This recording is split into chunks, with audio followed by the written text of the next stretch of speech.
Hello दोस्तों, नमस्कार। तो हमारी आज की कहानी है एक सच्चे देशभक्त की कहानी, एक प्रधानमंत्री की सच्ची घटना। तो चलिए इस कहानी को हम शुरू करते हैं। वह व्यक्ति बहुत ही वृद्ध था। करीब 94 वर्ष की उसकी उम्र रही होगी। किराए के मकान में पुराने बिस्तर, कुछ बर्तन, प्लास्टिक की बाल्टी और एक मग आदि उसके पास जरूरत के सामान थे। कुछ समय के बाद उसके पास किराया देने के भी पैसे नहीं बचने लगे। एक दिन मकान मालिक उसे उसके मकान के साथ बाहर निकाल दिया। उस वृद्ध ने किराया देने के लिए कुछ दिनों की मोहलत मांगी, लेकिन मकान मालिक ने एक नहीं सुनी। आखिर पड़ोसियों को उस वृद्ध पर दया आई और उन्होंने मकान मालिक से अनुरोध किया कि उसे कुछ समय दे दो। मकान मालिक ने सभी के कहने पर उसे कुछ समय के लिए और रहने की मोहलत दे दी। वृद्ध खुश होकर फिर से अपना सामान अंदर ले गया। उस दौरान रास्ते से गुजर रहा एक पत्रकार रुककर यह नज़ारा देख रहा था। उसने सोचा कि यह तो हद हो गई, इस घटना को तो अखबार में छपना चाहिए। उसने शीर्ष भी सोच लिया। क्रूर मकान मालिक बूढ़े को पैसे के लिए किराए के घर से बाहर निकाल देता है। फिर उसने किराएदार वृद्ध की और किराए के घर की कुछ फोटो भी ले ली। यह खबर लेकर वह अपने दफ्तर में पहुंचा और इस घटना के बारे में अखबार के मालिक को बताया। मालिक फोटो देखकर हैरान रह गया और उसने पत्रकार से पूछा, क्या तुम इस बूढ़े किराएदार को जानते हो? पत्रकार ने कहा, नहीं।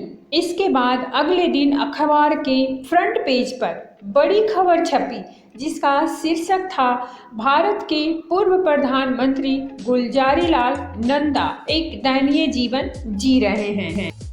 न्यूज में आगे लिखा था कि कैसे पूर्व प्रधानमंत्री किराया नहीं दे पा रहे थे और कैसे उन्हें मकान मालिक घर से बाहर निकाल दिया।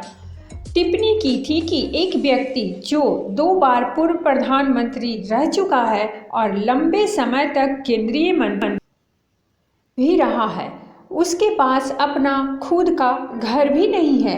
इस खबर के बाद दूसरे दिन वर्तमान प्रधानमंत्री ने मंत्रियों और अधिकारियों को वाहनों के एक काफिले के साथ उनके घर भेजा। इतने वाहन और वीआईपी वाहनों की कतारों को देखकर मकान मालिक भौचक्का रह गया। जब उसे यह पता चला कि मैंने जिसे किराए पर अपने मकान में रखा है वह और कोई नहीं, भारत के पूर्व प्रधानमंत्री श्री गुलजारीलाल नंदा हैं, तो वह अपने दुर्व्यवहार पर बहुत ही शर्मिंदा हुआ और तुरंत ही गुलजारीलाल नंदा के चरणों में झुककर माफ़ी मांगने लगा।